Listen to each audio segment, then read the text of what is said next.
Yeah, this is my first Grammy nomination, which is really, really incredible. I'm pretty speechless. Working with Dev Hynes on this project has been a real dream for us. Dev is such an inspiring artist, and he works with so many different incredible musicians from so many different genres and backgrounds, and he brings all of that creativity to each of the projects that he does, including this one.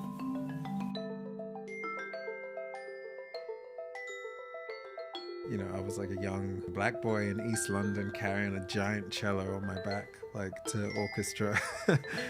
I made a lot of music since then, but the basis of it, the foundation of it has always been in classical.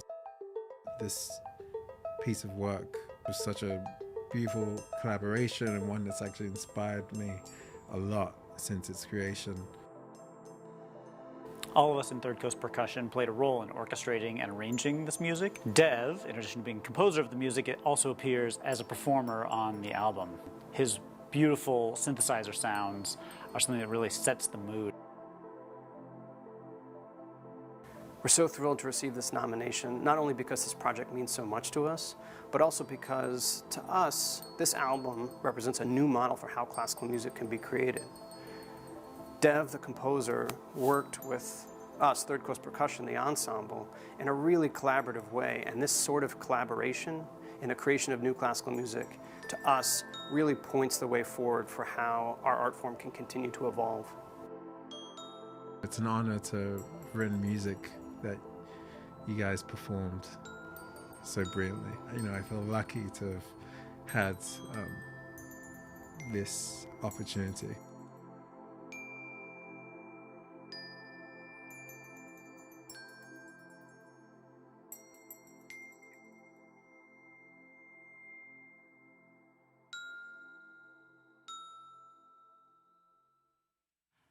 Hello everyone, welcome to this online event in celebration of Third Coast Percussion and Devonté Hynes' Grammy nominations for our album Fields.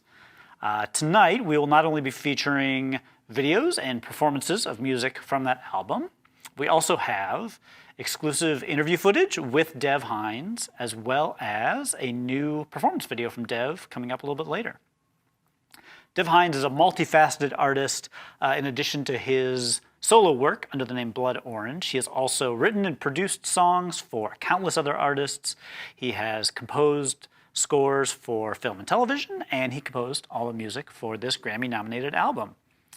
Dev talked about all these different aspects of his career in an interview with David from Third Coast Percussion late last week.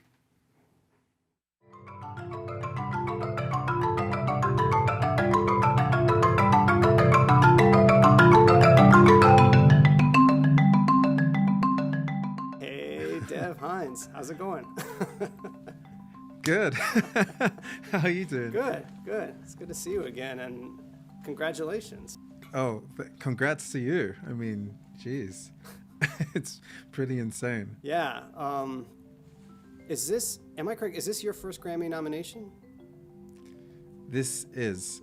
Awesome. It fully is. I was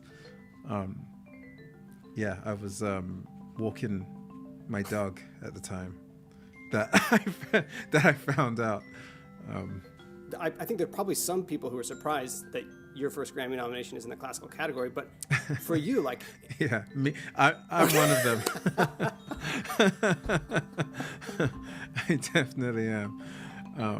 The fact that it's in classical, it means a lot to me, as the fact that that's the first music I ever played, and you know, I was like a young black boy in East London carrying a giant cello on my back, like to orchestra.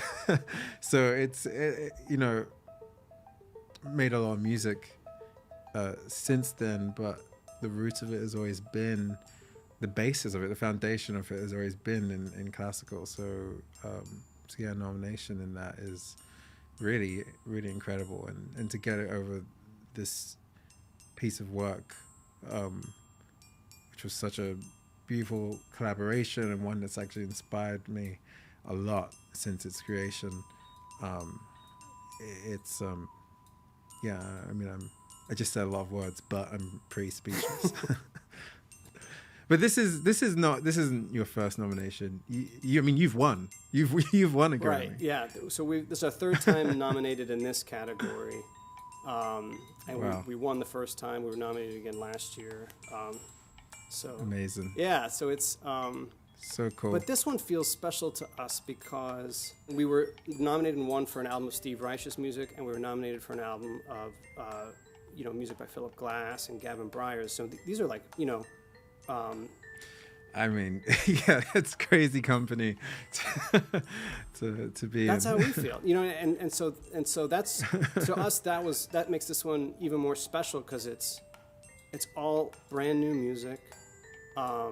Yeah. And it was also created in a way that for us was new and was absolutely a game changer for us. The creation of the music was collaborative in a way that we've never experienced at quite that level. Although we do push even like Philip Glass. I mean, this was like nerve-wracking, but when Philip delivered his piece to us, we were like, hey, we know you've been writing the most amazing music in the world for 60 years, but could we play this one part on this type of woodblock instead of that type of woodblock, that kind of thing?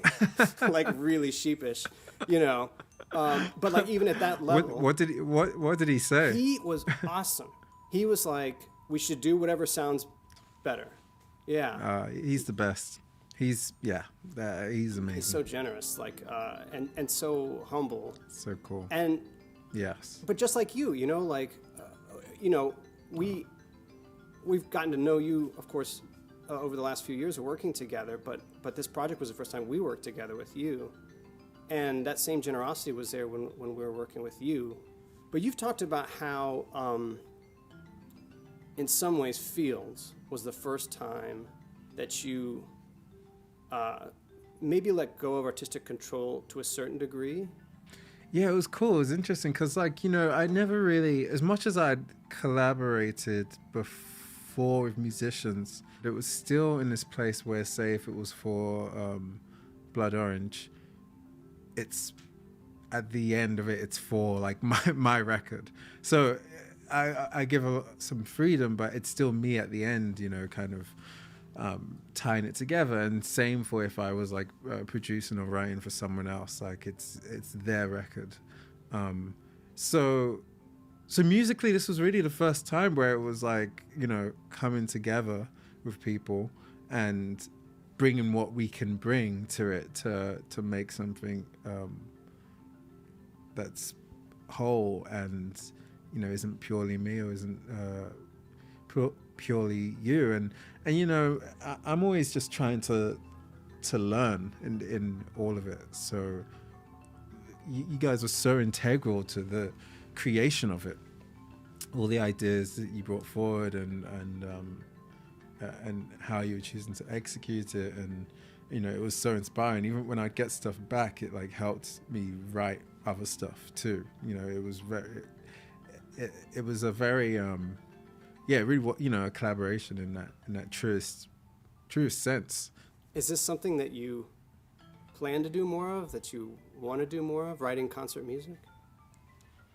Yeah, I would love to. I would really love to, and that's why I was so happy about the experience of doing this and when that commission came through, because it's something I've always wanted to do, but the opportunities are kind of sparse. It's funny because we talk about Philip Glass, and I it's always stuck with me when he speaks of the formation of the ensemble, where he was to play his music because it wasn't going to be played anywhere else.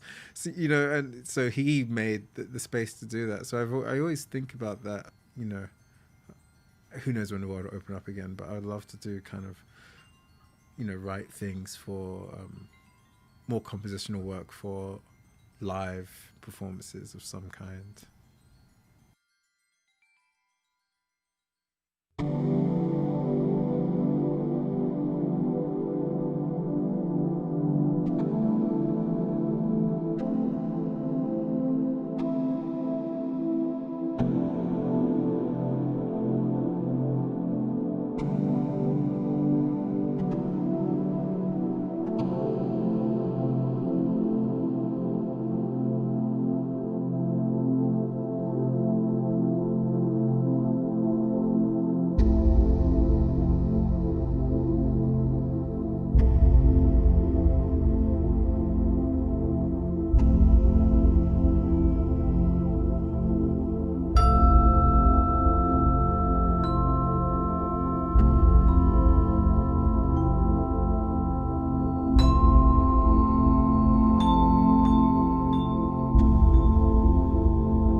Thanks for joining us. That was Fields from our Grammy-nominated album by the same name. The dancer and choreographer in that beautiful video was the incredibly multi-talented Rena Butler. And actually, all of the music on Fields was originally created to be set to movement by our friends at Hubbard Street Dance, Chicago. Up next, here is Dev to talk about how Fields has influenced the music he has created since the album came out.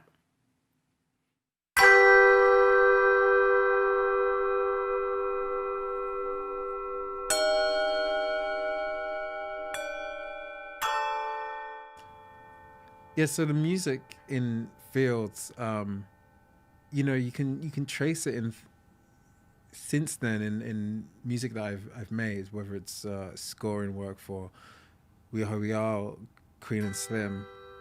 You can trace it in there, or like the beginnings of something that has now progressed into those other works. But it's also in the Blood Orange album, Negro Swan. I hear Fields within that a lot. I mean, essentially they were made around the same time too, actually. So yeah, there was a lot of things I was working on Fields that I'd never really got to work on before.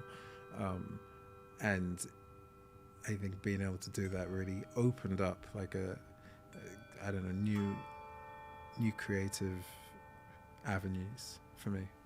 It's interesting. I was actually talking to my wife earlier today, and she was like, "What genre is Dev? His music?" And I was like, I'm gonna have to ask him. But does that even matter to you? Is that something that you think about when you're making music? No, I never think about it. I never think about it. You know, there's people that influence me, and it's not necessarily just because of the thing they create, but maybe more just because of how they carry themselves, and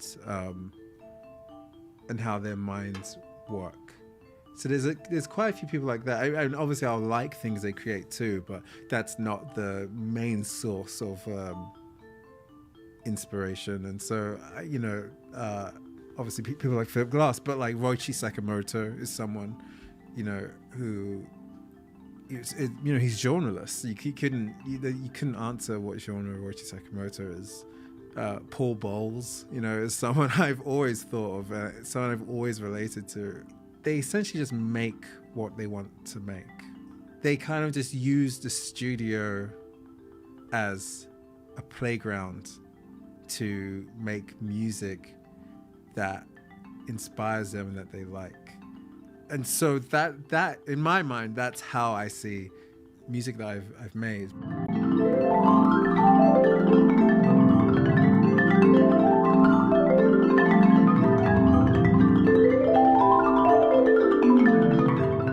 You talked about working as Blood Orange, writing the music for Fields or soundtrack work that you've done. You also produce and write for other artists. Do you feel yourself bringing a different aspect of yourself to these different projects? And how much are you, if you're working with Solange or FK Twigs or Carly Rae Jepsen or whatever, like how much are you saying, oh, that's who they are as an artist, let me bring some of that? How far do you go there, and how much are you just saying, this is who I am? The answer is kind of goes both ways, in this way that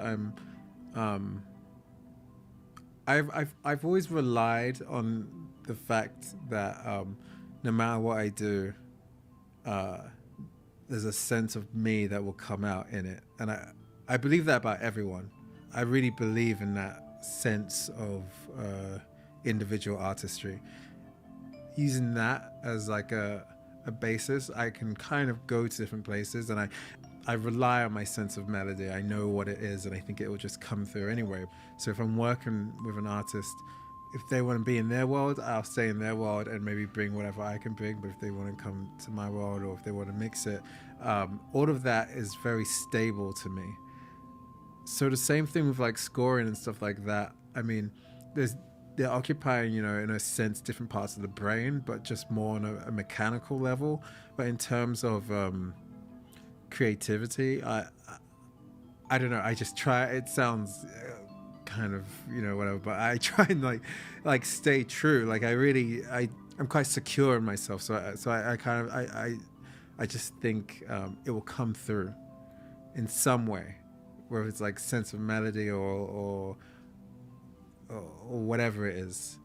And I, you know, 'cause when I was mentioning like people I've looked up to, I think that's true. Like whether it is like David Bowie or Lauryn Hill or Paul Bowles or Sakamoto, you know it's them within that, and that's just on a music level. But I believe in it.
really, that's the amazing thing about classical music to me. It's you entrusting us to sort of speak with your voice on stage.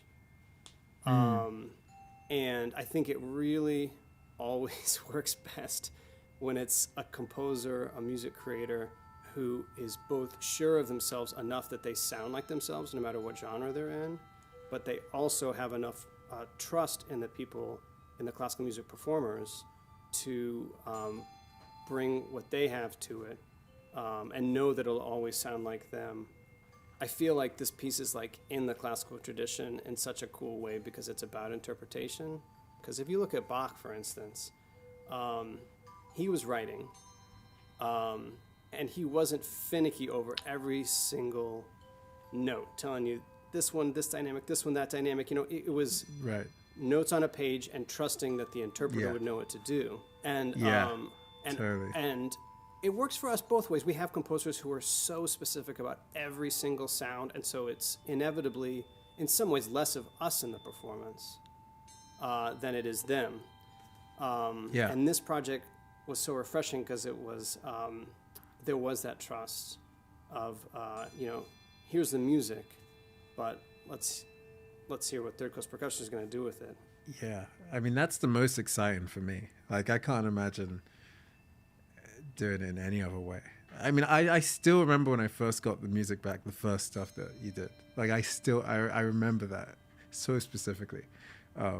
Very, like, special moment for me.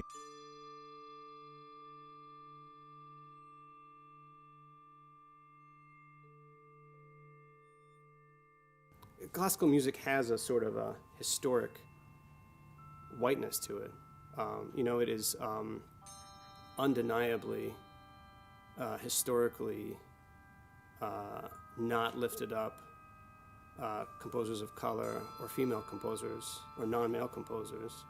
As a young boy, if someone had said, "Hey, Dev, one day you'll be nominated for a classical music Grammy," like, what would you have said? I mean, I would have, yeah.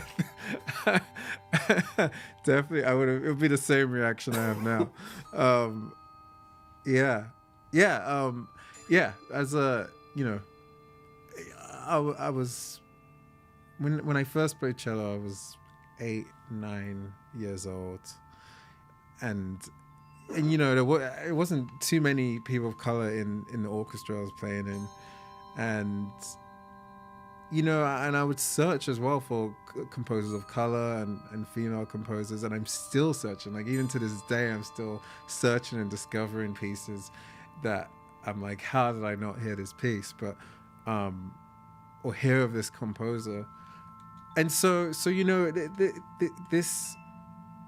this nomination, it really it sits and it affects me differently. It's a different thing because it's really I think more to, like, me when I was younger, and if I could see anyone that looked like me, that played or performed or created the music that I was a fan of at the time, it would have meant the world to me. And so when I think about that, that's something that is like really kind of affects me deeply, and it's and I feel I feel pretty honored, really.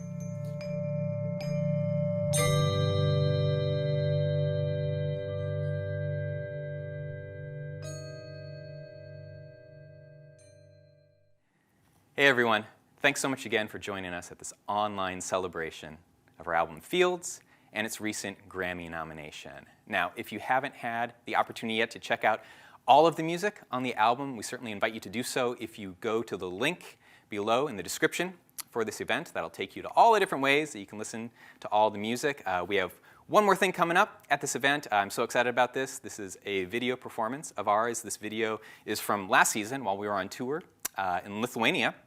And this is a performance of Perfectly Voiceless by the composer Devonté Hynes, of course, featured on our album Fields. So we hope that you enjoy this last little bit. If you are watching this event live, we invite you to also stick around on the chat. And thanks so much again for joining us, and take care.